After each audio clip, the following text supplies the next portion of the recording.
sports fans? Your favorite sportsbook, BetUS.com, is back for our 28th year of NFL action. With the industry's biggest sign-up bonus of up to 200%, BetUS offers our members the opportunity to cash in on all your favorite sports, including NFL, NBA, MLB, and more. We've also got hundreds of new casino games, including the coolest new European slots, and our live dealers are waiting for you at the table. Sign up at BetUS.com today to get into the action. BetUS, where the game begins.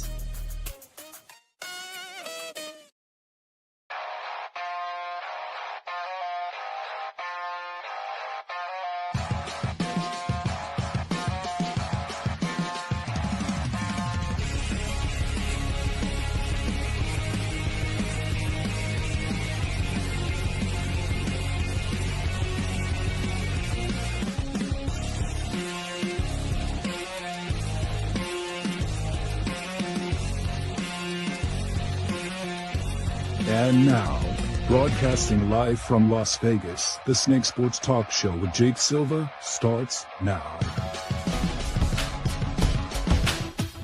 We go, ladies and gentlemen, on Super Bowl weekend. Boy, the entire week is stacked. I'm absolutely excited for all of it. Seahawks, Patriots, Super Bowl 60. This is the Snake Sports Talk Show, wherever and however you may be watching and listening. Thanks for making us part of your day. Really wish that I could be out in Santa Clara, in San Francisco. I hope all of you who are around the Santa Clara area, hope you know that I love every single one of you guys and appreciate your love and support. Always thinking of you guys. San Francisco, it's a beautiful spot.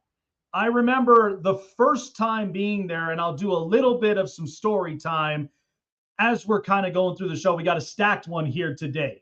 Mark McMillian, Denzel Johnson, and Tyler Gates is going to be joining us here on a stacked Monday that we have with Super Bowl week, and then not to mention the Pro Bowl games. We'll talk more about it here on the show. But, San Francisco, I've been there the very first time. I was in the 8th grade. So funny story, just before we get started on it, it's a vibey town. And it's big. You got a lot of big time buildings, corporations, and so on and so forth. And it's just right there as you kind of see the Golden Gate Bridge, the Bay Bridge, Alcatraz, and all around. And now Santa Clara County, like it's massive. So I remember too, years ago, where you had the old 49ers stadium, which was Candlestick Park. And that was also the same place where the San Francisco Giants played before they ended up turning their now new ballpark into AT&T Park and is now Oracle Park. So San Francisco, it's a big place. And the best thing to do, I remember going to the Great American Theme Park in San Francisco. If you guys are Nickelodeon heads, it's a fun theme park to go to. Ghirardelli's Chocolate Factory, I remember going. And even Chinatown is an amazing place. You go and take the trolley that goes all the way down into Chinatown. Lots of great ramen, great pho. There's a lot of great Asian food all around. And it's actually a magnificent spot. And so if you ever get the chance, if you've never experienced like San Francisco this way, I also encourage anybody that's by the piers, you have got to try Fisherman's Wharf. It is the most amazing place, amazing seafood, and it's great food. It's great entertainment. Not to mention, you see a bunch of people outside that do Tai Chi on every single day of the week. So with that said, let's go into our storyline. So, of course, let's start with the New England Patriots. We're going to start with the one team that it looks to be the home team starting off this Super Bowl. They're back in the Super Bowl for the 12th time in New England history, 6 of which were by Belichick and the Tom Brady era. And now you have had twice in New England history. Before Brady, you had the 20 Super Bowl, which featured the Bears and Patriots. And that Bears defense was ferocious. And the other thing is, too, is that, New England in the East Coast, you're used to New York, you're used to Baltimore, and the entire East Coast region. And so New England hadn't officially stamped themselves until later on in franchise history.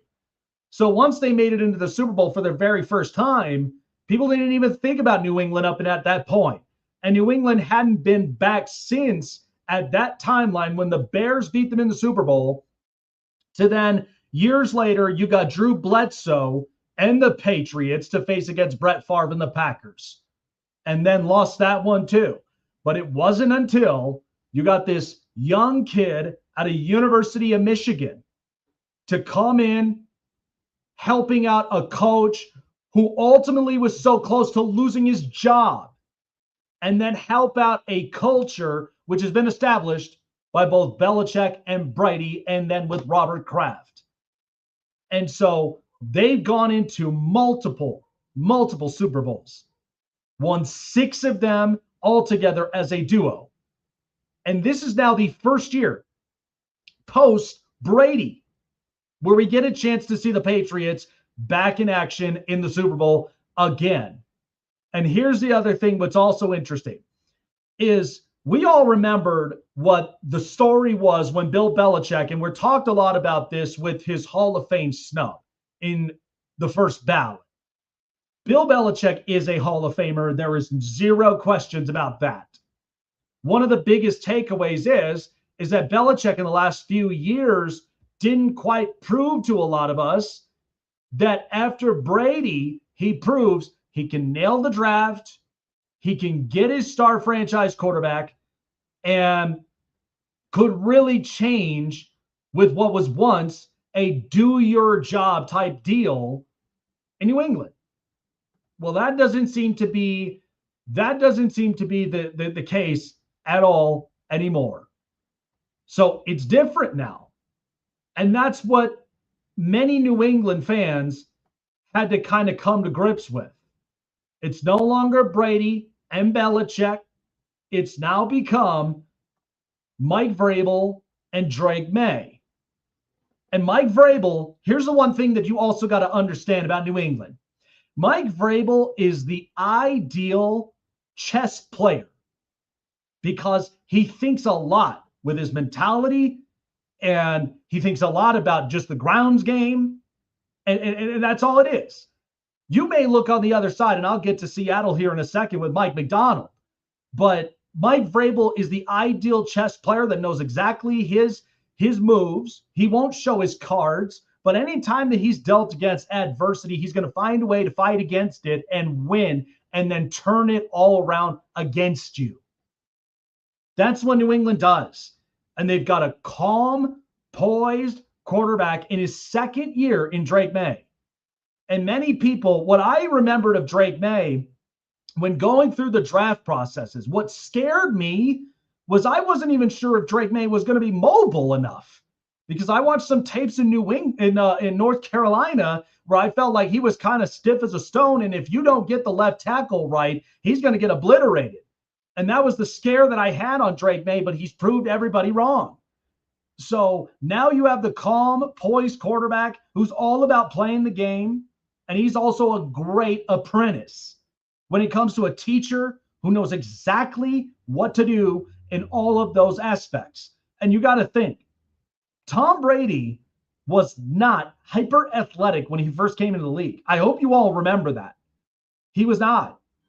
Drake May can throw the ball further than Tom Brady at this timeline, also is more mobile than Tom. But the difference is Tom was willing to be the game manager when it matters. And that's what made history for New England. It's made so much history. That's where 6 Super Bowls later gets you.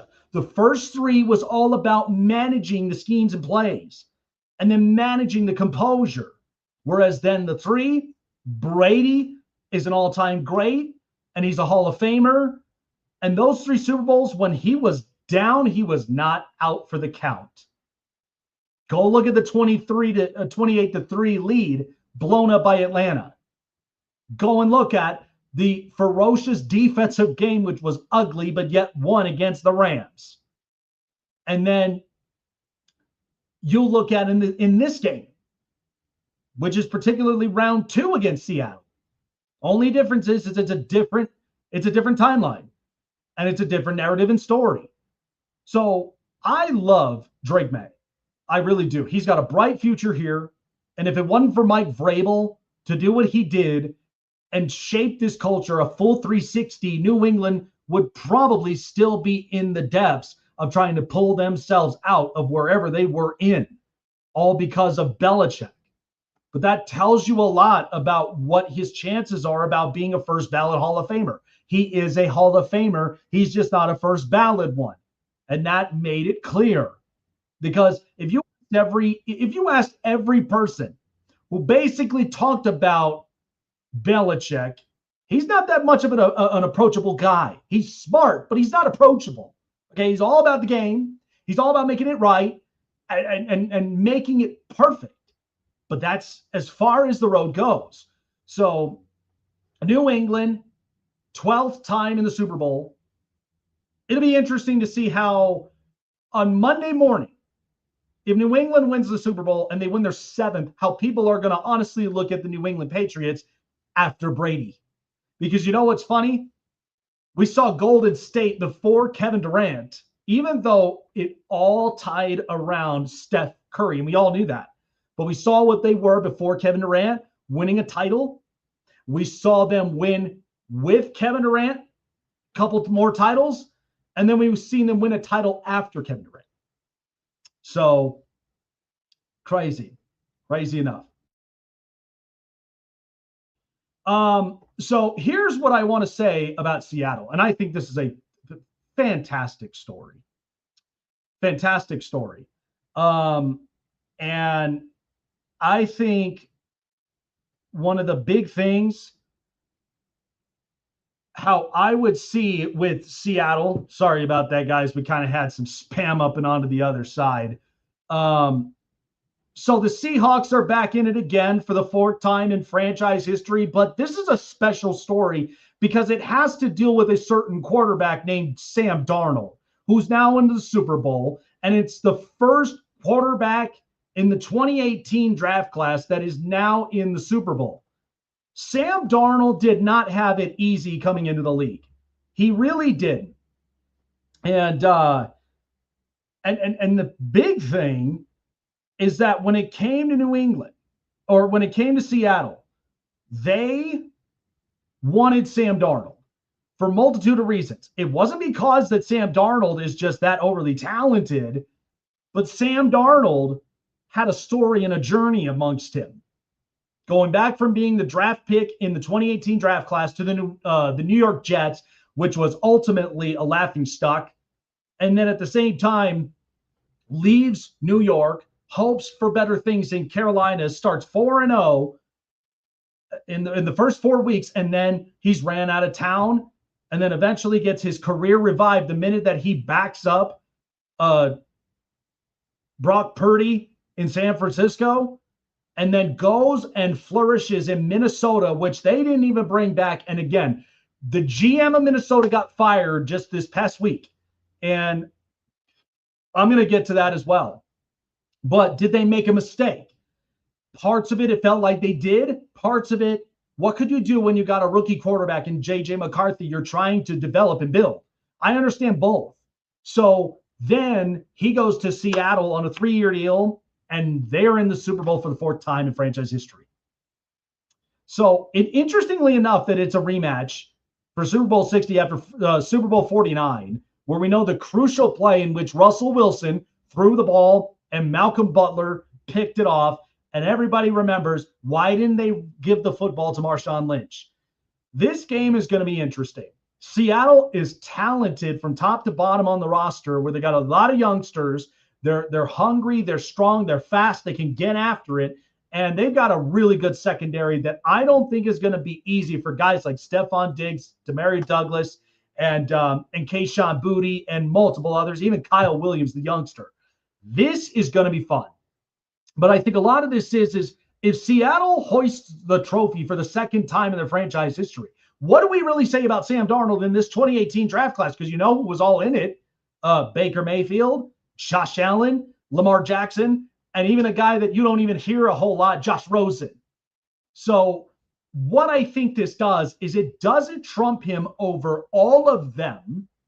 What I think it does is that it tells you what an organization is willing to do for you, what you're willing to do for the organization when they build this. Because Mike Macdonald is a great defensive mindset, and all they had to do was get Clint Kubiak in this building, get the offense all together and structurized in there. It's very creative. It's fun to watch, especially JSN having the season he's having. And Sam Darnold, they finally were able to coach out the recklessness out of him. Because remember, that was the biggest story in the draft class was he felt too reckless. He's big-bodied. He's talented. But if you're reckless like this, it's not a good sign. That was the part that I think was the knock. But I think Sam Darnold, I think he's learned a lot. I think coming into this big spot, Seattle is going to do whatever it takes to take care of their quarterback. But like I said before, it is talented team on one side versus the ultimate chess mind in Mike Vrabel and the New England Patriots. It's going to be fun. I got a great lineup for all of you guys. Tyler Gates around the corner. We're going to be talking a lot about that. Plus, he's done a great job. He's done a great job around in media circles. So we'll get a lot to talk about here in San Francisco. Plus, Mark McMillian, the former corner, going to be joining us. We're talking Chiefs, talking Eagles, and talking about the Super Bowl as well, and even grilling McMillian, what he's got grilling up and into the tank. And then Denzel Johnson up around the corner, former safety. Really excited about this one, folks, so you don't want to miss it. All right, well, first and foremost, with Super Bowl 60, our great partners at Payday already taking every single prop that is thrown at us, whether it's player prop bets, coin flip props, and so much more that can happen each and every single quarter. Payday Fantasy is there for you as your go-to player pick'em app for Super Bowl 60. Go online or download it now on your mobile device through Google Play in the App Store, which is online now. When you sign up, free $5 entry when you sign up, and then also as a gift to you to enjoy more of the game. Use promo code SNAKE because that gets you 100% deposit matchup of up to $100. So each time you keep depositing, the more chances you get to get the pot bigger and chances to match it. That's the best gift that you get on the Payday Fantasy app. Check it out for yourselves. Sign up, pick the player, pick the outcome. I don't know what I'm going to expect from the coin flip to Bad Bunny. You know, now he's got his award-winning album just announced at the Grammys. I don't know which song he's going to play first. Or you got to think about all of the prop bets that are also going on as well. Check it out for yourself and then get paid with Payday Fantasy.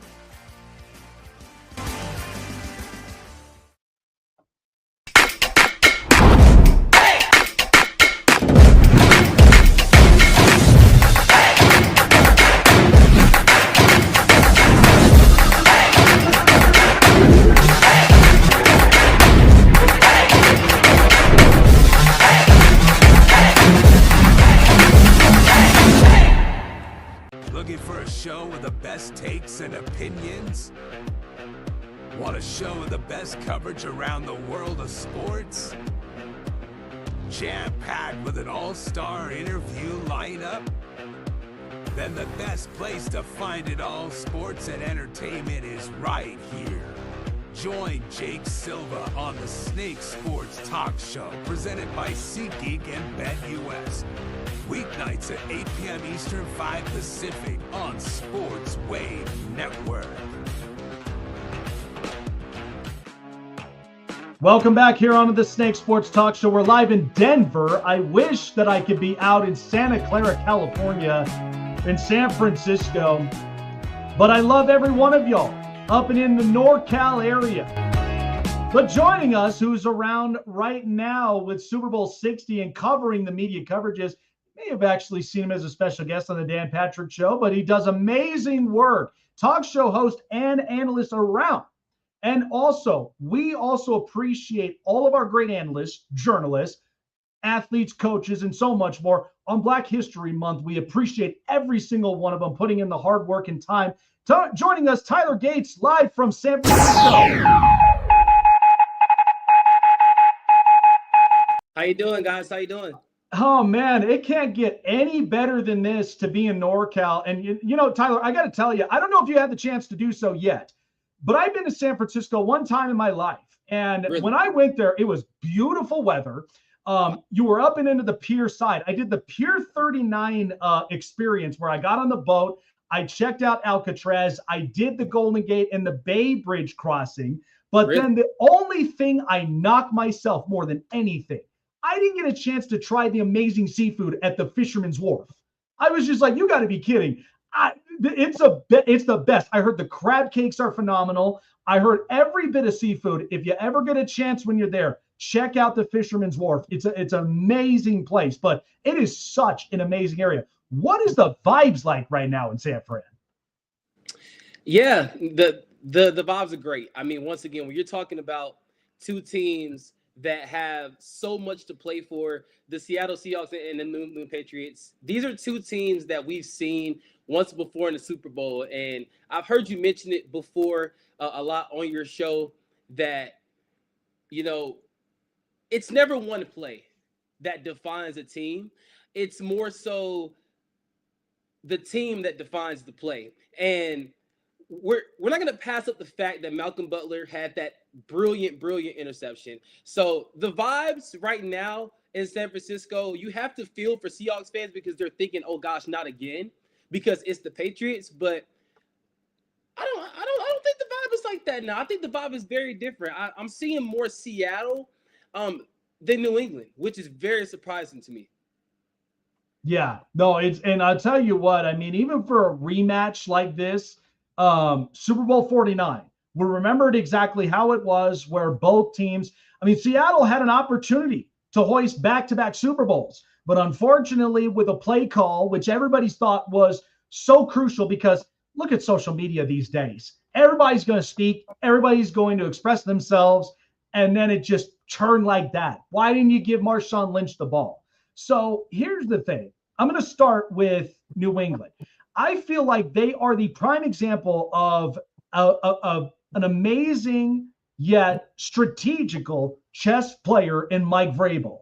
Because you got to think, he has faced off against the top 5 defenses in the last 3 matchups in the playoffs. Because everybody kept saying, easy schedule. It was all like red carpet up from there. But Mike has the ability to close out the voices and lower the noise and say, guys, we are a football team at the end of the day, but we are the football team. Nobody truthfully knows a lot about us. Right. You have a second-year quarterback in Drake May, who is calm as can be out of North Carolina. And not only that, every single one of those guys are also veterans that know what it takes to hoist the trophy. Milton Williams, so many of these guys. When you think of New England, what's kind of the strategy that Mike Vrabel, we know going into this game against a highly talented team from top to bottom on paper, where he really has to outsmart his opponents, just like he has in these last 3 matchups? Yeah, it's like you said.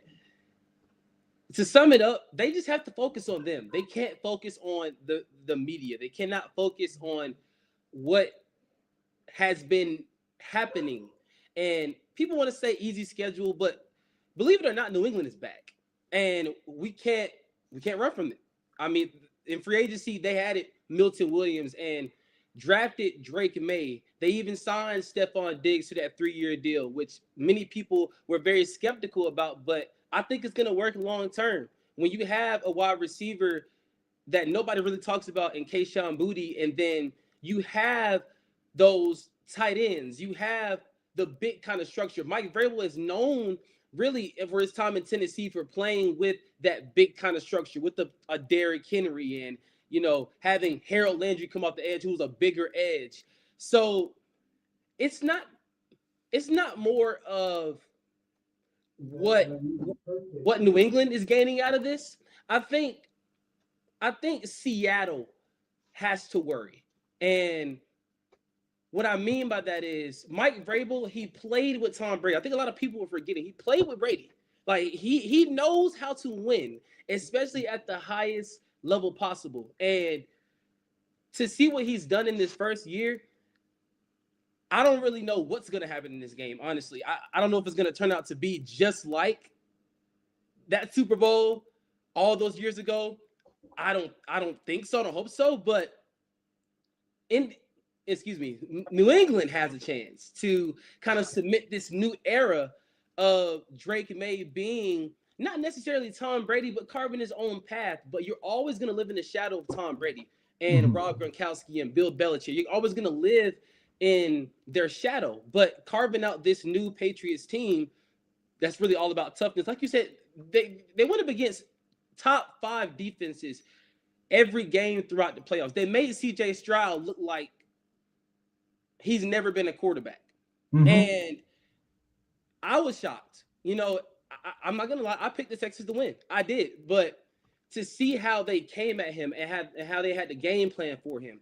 A lot of people say also that Jarrett Stidham, you know, he wasn't ready. Jarrett Stidham, he played his best for what he could do, not being on the field for 2 years. But New England showed in the snow, which they're used to playing. It's like, okay, we're in Denver, one of the hardest places to play. It's snowing. How are we going to adjust? And Drake May, he adjusted well. But Seattle has to be scared. If they're looking at these 3 playoff games, they have to be scared. Like, hey, we got to be on our P's and Q's because we saw what happened all those years ago.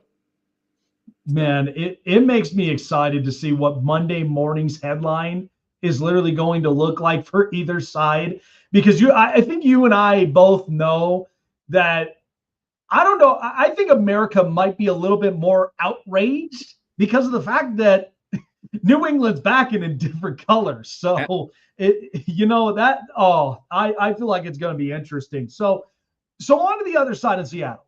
First of all, the Pacific Northwest is amazing. And they are blessed to have the coverages that they're going to because the FIFA World Cup is going to be up and in Lumen Field. Right. And I just watched a stacked and overcrowded fan base that loves this Seattle team. They're in the Super Bowl now for the 4th time in history. And Sam Darnold's story is by far the most amazing I've ever heard of because you're talking about a quarterback and coming out of the same draft class as Baker Mayfield, Josh Allen, Lamar Jackson, and Josh Rosen. And he's appearing before any of those guys. And Josh is struggling to get up there. Lamar, I think, had the worst season that he's had in his career. But, I mean, they were dealing with injuries. They were dealing with everything. So watching Sam Darnold and in the journey road that he's had, for Seattle to give him a 3-year, not only prove it, but to tell you, we want you as a quarterback because we have special things in place like a Jackson Smith and Jigba, a Kenneth Walker, a Zach Charbonnet, the dual tight end sets of A.J. Barner and Elijah Arroyo I love, and then an outstanding ferocious defense. Like Seattle, if they come away with this, it's not going to be that the top to bottom was just that talented. It's that they took a chance. They rolled the dice and believed in Sam Darnold that much that he can get it done in a moment which he will never forget for the rest of his life. Yeah, and I like that word choice you use with roll the dice. And everybody's going to keep harping back on this. You have to roll the dice if you're Seattle, not only because it's the Super Bowl, but look who you're playing. You need this revenge. You need this game. It's like a revenge game. Sam Darnold, to me, his story has been one of the best quarterback stories I've ever seen. In my 24 years of living, I haven't seen a story like this where a guy gets betrayed by a franchise not because of his talent, because of the organization. And you trade him to Carolina. Ironically enough, Baker Mayfield also ends up on Carolina. But I want to backtrack a little bit to Sam Darnold because people remember, he was supposed to go number 1 overall to the Cleveland Browns, and they changed up last minute. That's I right. remember watching the 2018 NFL draft. I don't know if you remember watching it about, and Browns fans are like, Sam Darnold. They're looking right now. They might be looking, I know a couple Browns fans still to this day that say, man, I wish I had Sam Darnold. I don't know what John Dorsey was thinking. I know what his concept was, but Sam Darnold, to me, was the best quarterback in that draft. Coming out, at least. I mean, obviously, Lamar and Josh have just taken it to different stratospheres when we're talking about that draft class. Josh Rosen, I thought he was going to be something special. Unfortunately, he fell out. But Sam Darnold has that it factor about him now. He has that joy with playing football. And it seems like when you have that joy playing the game that you love, you start winning. And when you start winning, it gets contagious, and it gets more contagious. Getting Mike McDonald from Baltimore, that helped out Seattle a whole lot. But also bringing in Sam Darnold in free agency, like you said, that 3-year deal, I questioned the deal a little bit, considering that they drafted Jalen Milroe a month later in the draft, in the later rounds. But love Jalen Milroe, thought he was a decent quarterback at Alabama. I don't think people understand that, okay, Sam Darnold is not a bridge quarterback anymore. Like at the start of the season, we're thinking, okay, bridge quarterback. But then when he started to accept this fan base, as they started to accept him, things started churning. And I feel bad for DK Metcalf. I really feel bad for Tyler Lockett. Yeah. Like it almost is like, dang, was DK the problem? Like that's how it feels. Like, was he holding this team? Was he holding JSN back? And then get to the running backs. Zach Charbonnet, he's been great this year. He has been great this year. Kenneth Murray, they should bring him back at his doorstep. Oh, absolutely. Free agency, have his contract. Like, don't let anybody, don't let the Steelers call him. Don't let any team call, especially if you win. I mean, regardless of the outcome, this is your core. You have JSN, Kenneth Murray. The defense, they call themselves the dark side now instead of the Legion of Boom. I like that. Don't call yourself the Legion of Boom, because that was generational, and you want to set your own path. But just overall, how this Seahawks team has come together when really nobody thought that they were going to make it this far because of their quarterback. That's right. It's like, man, I'm really excited to see what Sam's going to do. I think he's gonna pull some John Elway magic. I agree. I think he's gonna just scramble out of the pocket one time. I don't know, I agree. And you know what? Yeah, if you lose Kenneth Walker to free agency, that's going to change the whole trajectory of the whole entire run game. A final question for you before we move on to our next guest here. But we know the coaching carousel has been crazy. And right now, as what it stands, the Raiders are awaiting for Clint Kubiak to be their next head coach. And I know the Raiders, it took all the way to the end where they finally find their guy. But which head coaching job have you seen through this carousel? Because this is a record-breaking 10 job openings we got, and everybody's just shifting around. The league itself is shifting like crazy. But what was the best one that stands out to you, and why that you feel this might actually be a really good succession plan for the next couple of years, even for what you'll see next year? Yeah, I'm not going to be biased here and say my Falcons hiring Kevin Stefanski. I'm going to go out and I'm going to say Todd Monken. People are really bashing the Browns because of, okay, it's not the sexy hire, but it's a hire nonetheless. I don't look at it that way. I look at it as the Browns are doing this because the Browns feel like they have their quarterback in Shedeur Sanders and they want to start winning as soon as possible. You look at Myles Garrett. He stayed in Cleveland after requesting that trade, but money talks, and he's still here. I don't think Denzel Ward is gone anytime soon. They may field calls for him. I don't know, but you want to keep that core together. And what Todd Monken has been able to do at Georgia, you see him as an offensive coordinator, what he did under Kirby Smart, obviously with Baltimore, we know what he did in his past, but looking at Georgia and Baltimore, really, from my perspective, what he can do for a Shedeur Sanders. And having had Lamar Jackson, this should be nothing, but it's going to take time. You have your core with Shedeur and Quinshon Judkins as kind of your quarterback and running back of the future. If that is set, yes, losing Kevin Stefanski, who was an amazing play caller, but there were some other things that went on that led up to that. But it feels like a new breath of fresh air in Cleveland with Todd Monken coming in. And really the reason why I like the hire is because he's going to be able to stabilize that offense. The defense, we don't have to worry about them. They just need minor upgrades. I mean, Carson Schlesinger was an amazing draft pick. I see him right now. I'm not going to call him Clay Matthews, but I see flashes of Clay Matthews. I don't know if you see flashes either. But Todd Monken, to me, is going to have an impact that's going to be felt a year from now. Just give it a year. I think Cleveland's going to get past 4 wins, 5-win seasons. They may get 6 wins this year, which is a major improvement, maybe even 7. If the AFC is weaker than we think, they can probably sneak in the playoffs if they invest in the offensive line and free agency. But yeah, I think Todd Monken is going to prove a lot of people wrong.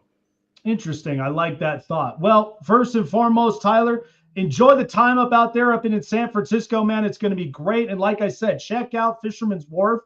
There's even that Ripley's, believe it or not. There's a lot of great places all around up and on the pier side. Enjoy your time there, man. And let's see who hoists the trophy this year. Will it be New England for the 7th time, or will it be Seattle for the 2nd time in their franchise history? And Sam Darnold really proves a lot of the doubters wrong. Appreciate you for coming on by. Take care of yourself, and we'll see you soon.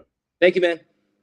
All right. Shifting on to our guests real quickly, because we're only about close up on time here. But to join us and talking more about the Super Bowl as well, and even with just some moves with some teams, former NFL corner Mark McMillian is going to be joining us here on the program. All right, we got ourselves a rematch of Super Bowl 49 and Super Bowl 60. This is going to be interesting. So to see this game, what's going to be the outlook you're going to be looking for here up and into this matchup? Because I do think there is going to be some changes in narratives, but also the talented team versus the chess match. I can't hear you. Oh, hold up. Hold on one second. Oh, we got some technical difficulties. Hold on real quick. We'll check up on our audio real quick and back up.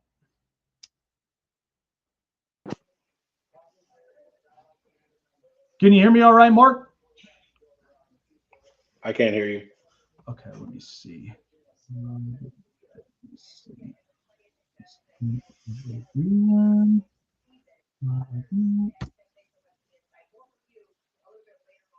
All right, I sent the link over. Again to see if we can join it real fast. We're trying to get Mark McMillian back up and on here. We got some technical difficulties. See what's happening up from here. But yeah, that is interesting. I actually kind of am interested on that Todd Monken hire. That should be interesting. All right, Mark, can you hear me now? I can hear you. Awesome. All right, perfect. So anyway, this Super Bowl matchup, it's a rematch from Super Bowl 49, but it has different details of it this time around. What are you kind of outlooking from here? Because I feel like this one, you got the talented team on one side with Mike Macdonald, and you've got the ultimate chess-minded player in Mike Vrabel in New England. What are kind of some things you're going to be looking at in this Super Bowl? Well, turnovers is going to be key in this game. And, I know a lot of people don't put emphasis on special teams, but special teams is going to be cute, especially in a defensive battle like this. You got 2 great head coaches. You got an offensive-minded coach. You got a defensive-minded coach. Both teams play the game the way it should be played, hard-nosed, physical. They let them get after it. One thing I like about the officials of late, they've been letting the defensive backs on the outside get physical and be aggressive. So that's going to be really key for both teams, especially with the Patriots, because Seattle's got some really talented receivers. And I know we talk about the young fella, but you can't forget about Cooper Kupp and in the slot area, and you have to be physical. But Coop, if you give him any kind of space, as you saw what he did with the Rams, he's going to eat you alive. Absolutely true. I will say though, because to me, Sam Darnold has been an absolute story, and to see Seattle take a chance at him, coming from a draft class that included Josh Allen and Lamar Jackson, what is really going to be the narrative about with him if he hoists the Super Bowl trophy and just prove a lot of the doubters wrong from all throughout his career and his journey path in the NFL? Well, playing this game for a long time, you can't worry about what people say in the stands or the front office. Obviously, you see what happened in Minnesota. They fired their front office staff for blaming the letting Darnold go. So he's been a guy that's been doubted his whole career. Obviously, being with the Jets, he had a terrible team with the Jets. And obviously when he goes to Minnesota, he shines because he's been put around some talented players and he's able to, be successful. Then you put him in Seattle, where they have a really solid defense that he doesn't have to worry about winning the game on his own. And he could just go out there. He has a really good running game. He's got a good tight end. He's got a really solid offensive line. The defense gives him the ball back with short fields. So I'm pulling for Sam, man. He's a USC guy, Cali. I gotta represent for him, and hopefully he can host that trophy and just show, man, it doesn't matter where you're at. Just do the best that you can. And in this league, man, you're not going to be able to play for the same team that drafted you. And, you got to be able to, adapt to different systems, different cultures, different teammates, different styles of coaching. And he's done a great job of that, wherever he's been from, going back and forth from Carolina, then landing in Minnesota. And everybody's like, this is the number one guy that where everybody was expecting. Then he goes to Seattle. He replaces Geno Smith. Mary's like, why did we get rid of Geno? Geno had a really good season. And now all of a sudden everybody's like, oh, we knew Sam Darnold was good. He was the number one overall pick. It's like, nah, don't try to jump on this jock strap now. So two teams last year that was in this that isn't in this year. They both had changes in offensive coordinators. So the Eagles fired Kevin Patullo and said, listen, we can't be like what we were in 23, because we all remembered how bad that cold streak was for them. And we took too long. We took too long to fire him. We took too long to fire him in Philly. We should have fired him at the week 5. Right. And Kansas City, they're bringing back a familiar face in Eric Bieniemy. So watching those two teams, what's going to be the outlook of their offenses? Because we know they want to get back in. This year's been crazy, and there's been a lot of surprises this year. Yeah, we don't know, especially in Jalen's situation. He's had a different offensive coordinator since he's been at Alabama. So you just never know what you're going to get with him. And I know a lot of people get down on him, but just imagine every year you're learning new terminology. You having somebody new in your ear, and he's still being successful. He's not the guy that's going to run around and run for 1,000 yards. He's going to be consistent. He's got weapons that he's able to use, but they didn't put him in position to win like they did a year before. And you take Eric Bieniemy, a hard-nosed coach, doesn't back down from anybody. But when he was with the Chiefs, everything was running smooth. Players bought into what he was teaching, and when they let him go, you saw the offense struggle, and they didn't have that tough mindset. And he goes to Chicago, and you see what their running backs were able to do during the season. They played tough, they ran the ball well, caught the ball out of the backfield, and they played with that mentality that Pacheco used to play with before the injuries, and that's something that the Chiefs have to address in the draft. Because, his style of play, you look at Hunt, those guys are just not going to last, for the remainder of, Patrick Mahomes' career. So I see you with the Grillin' McMillian merchandise right up in there. And you actually spent some time in San Francisco in your playing career. So I mentioned to people, I even mentioned to my earliest guest, Tyler Gates, I said, last time I was there, the only thing I knocked myself on was not trying Fisherman's Wharf amazing. Oh, yeah. So what's your go-to spot here that people need to know, hey, you got to grab a bite from this place if you're here in San Francisco? Well, so Fisherman's Wharf obviously is the tourist spot, but, man, there's nothing like that good clam chowder in that sourdough bowl that's baked fresh right there. So I know I'm hitting up Fisherman's Wharf when I get in town, and I'm just excited to be back with the taste of the NFL. That's probably one of the second highest tickets to the Super Bowl, but it's well worth it. You'll see Hall of Famers walk around their gold jackets, some of the top Food Network chefs in the country. I'm partnered up with Chef Daryl Schuler, first African-American master chef in the whole wide world. So we're going to be partnered up again. We did New Orleans last year. They really liked the concept that we did, and the food was great. We did a barbecue brisket beignet in New Orleans, which turned people's heads crazy. So this year in Frisco, we're going to, kind of play off the seafood aspect of it, and we're going to have a good time with it. And like I said, my time in Frisco was really good. Got a chance to play with Jerry, Steve Young, and Tim McDonald, and, some really good guys, Jeff Garcia, Terrell Owens. So we had a really good, solid group of guys, and it's going to be pretty fun to see those guys this week. Man, it's almost about to be 5 o'clock Mountain Time out here in Denver, and I'm already starving. But I will tell you, if anybody's got a sweet tooth, definitely check out the Ghirardelli's Chocolate Factory up over there. If you like some sweets, love some chocolates, I mean, I love it already. That's why I wish I could be out there, but I got the birth of my first son 2 weeks ago, and so congratulations. Thank you, man. So maybe next year, wherever the Super Bowl may be, it's in California. It's in California. There you go. Hey, let's tap in and let's get some good eating up and in there on our weekend media row.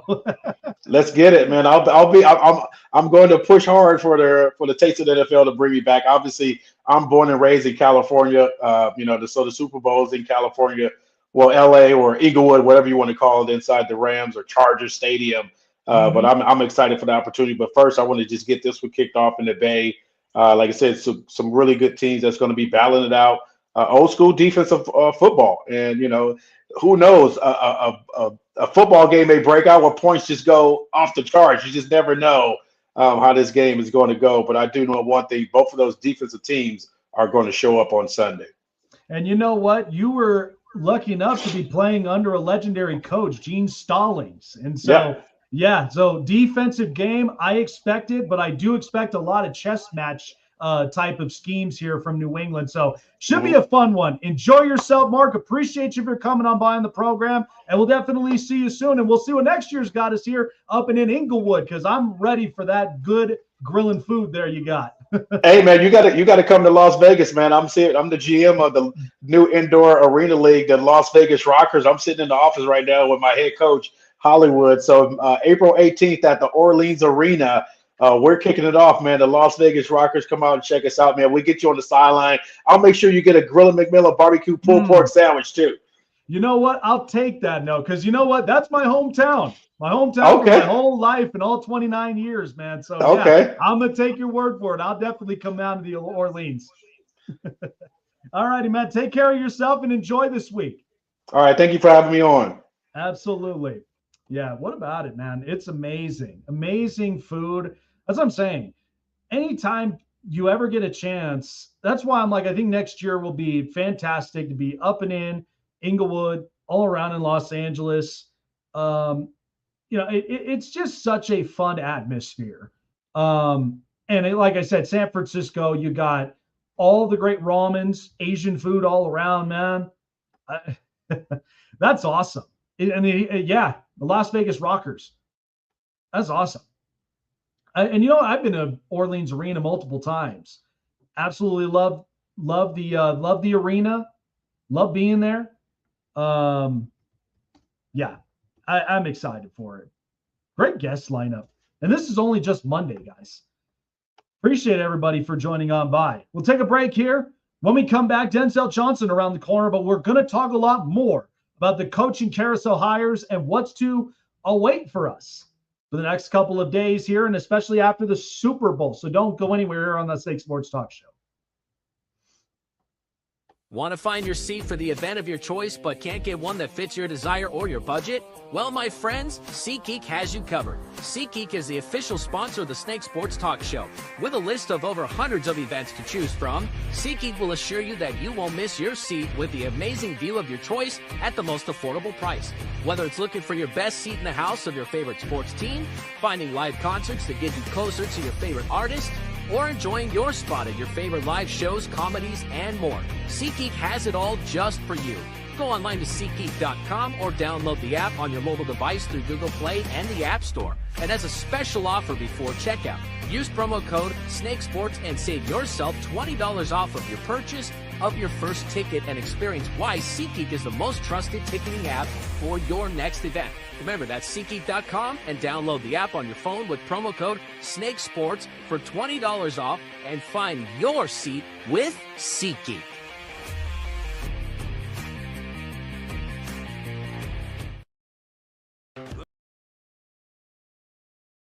Looking for a show with the best takes and opinions? Want a show with the best coverage around the world of sports? Jam-packed with an all-star interview lineup? Then the best place to find it all, sports and entertainment, is right here. Join Jake Silva on the Snake Sports Talk Show, presented by SeatGeek and BetUS. Weeknights at 8 p.m. Eastern, 5 Pacific on Sports Wave Network.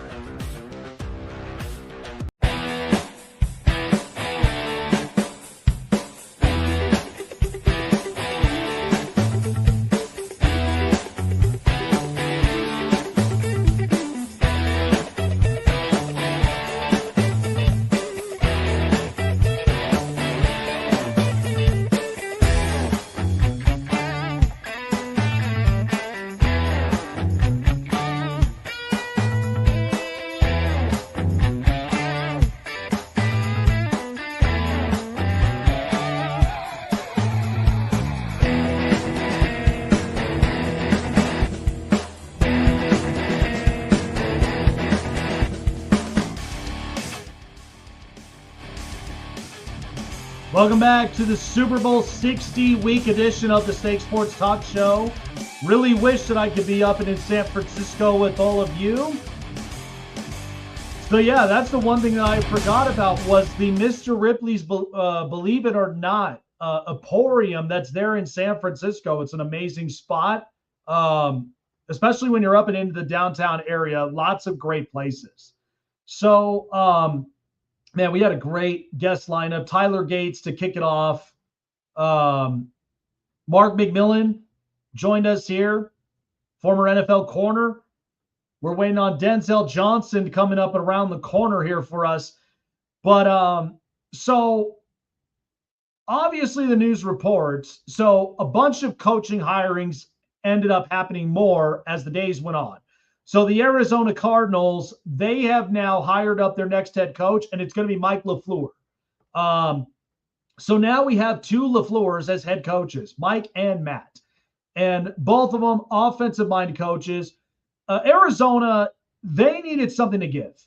And in my opinion, this organization has been fighting for something to give for the last so many years. And this is probably right after the Kurt Warner and the Carson Palmer days. One of the things that I also do think Arizona, what they're going to end up having to come to grips and come to terms with is obviously Kyler Murray's future. And the problem with that is now is Kyler Murray. I mean, we know he's talented. We know that he's got great legs and could really help out an organization on the offensive side of the ball. But the truth is, Arizona, the last few years have been trying, and it just hasn't worked out with them. Offensive lines kind of had some changes. Defensively, they weren't able to get over the hump. And then also, you'll look at what's happened to them as far as the locker room goes with all of their players. And players were not quite sold on Jonathan Gannon. I mean, after Amari DeMercado, which, let's be honest here, these players, and I've been saying it several times, when you end up going into a situation, and even in the NFL, where it's a week-to-week basis, and you pull off a move like that, where you lose the football and now you've lost a possession, that's not always a good feeling. And that's where I think it was hard for someone like Jonathan Gannon to really hold a lot of the emotions in, because these are professional athletes. These are grown men as well. So the minute this happens, And now you're looking at a change in coaching. I think Mike LaFleur, I don't think is the craziest hire, but he's a good enough hire that's going to help out on the offensive side of the ball. When you have Marvin Harrison Jr., Michael Wilson, and Trey McBride, now you've got to build up upon these guys. And luckily, Paris Johnson really has looked well. So Arizona, they've got a lot of question marks to fill. But I think with Mike LaFleur, you do realize what you're going to get. You're going to help out yourself up and on offense and really try to find a way to turn around this culture and turn it around before it's a little too late. You've already got the Rams, the Seahawks in the Super Bowl, the Niners, all three of those teams that are competitive in your division. And you're going to be the oddball out if you don't get this right. So I think with Arizona, with Mike LaFleur, I think this is a pretty good hire. I'm not saying that this is a great, neither am I saying this is a terrible hire. This feels a lot like, it feels similar in a sense to Buffalo hiring Joe Brady, because the ones that are your movers and shakers, number one is John Harbaugh in New York.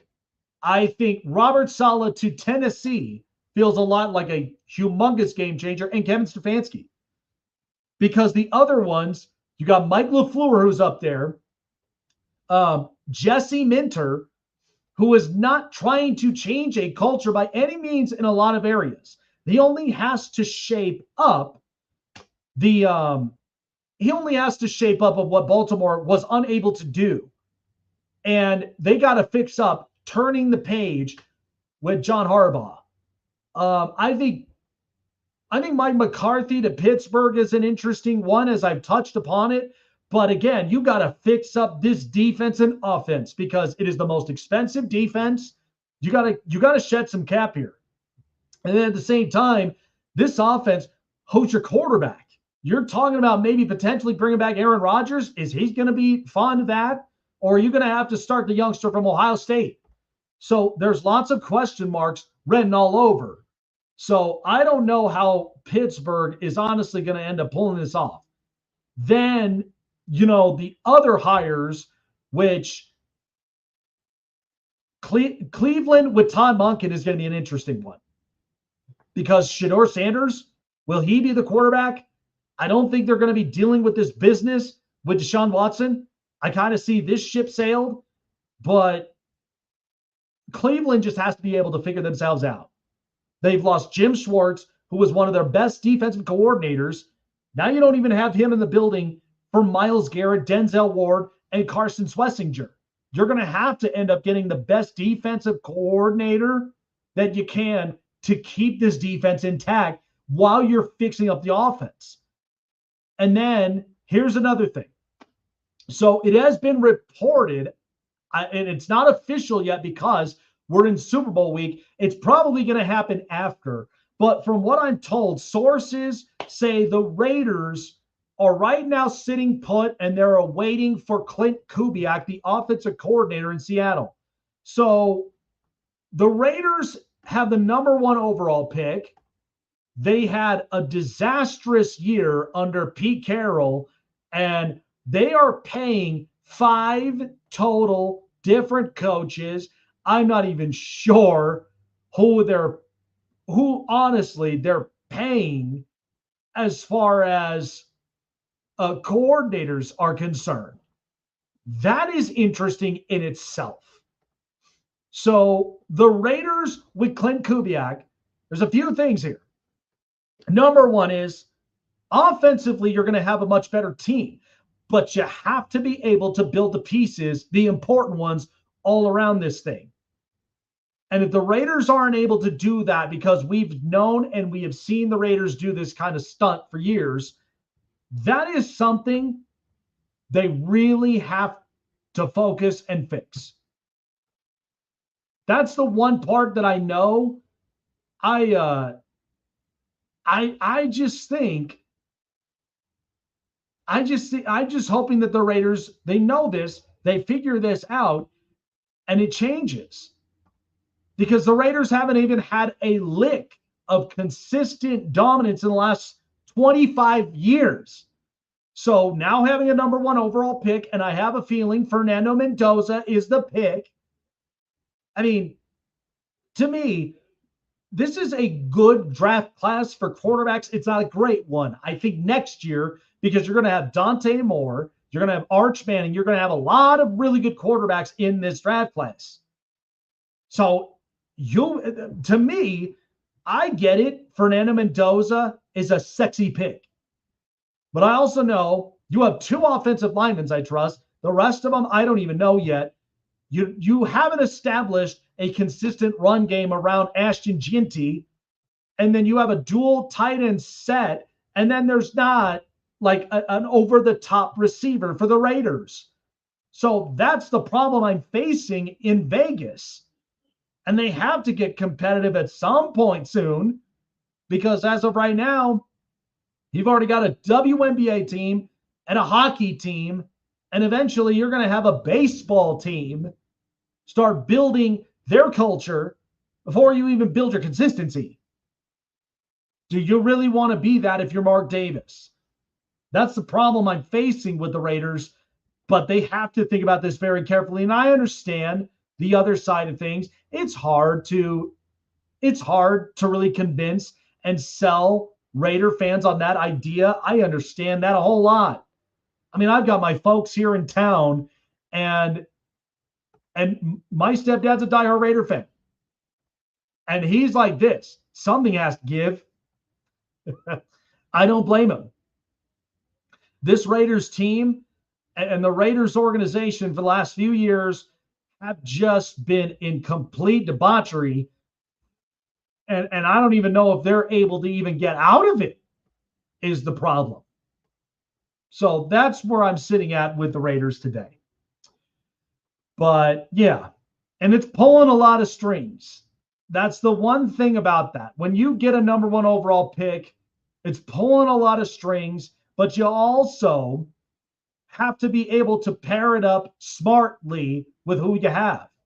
If you don't have that, lots of things could really go downhill. All right. We had a great start to Super Bowl weekend. Tyler Gates, Mark McMillian, we had a great one. And we got our show on Wednesday. So as Super Bowl 60 is kicked off, we got a great week all ahead of us. Like I said, wish I could be in San Francisco with all of you. But like I said, there's a lot of great eateries. There's a lot of great sightseeing. Tai Chi, and you're up and around in the piers.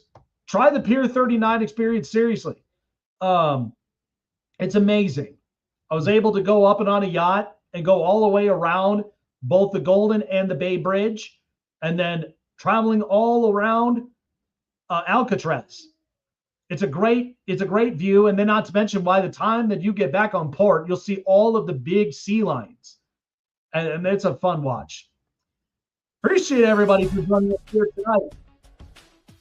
Don't miss for what we got Wednesday. We got another show here for you, and before we get into Super Bowl Sunday. You don't want to miss out on that here on the Snake Sports Talk Show. Take care of yourself, and we'll see you all on Wednesday.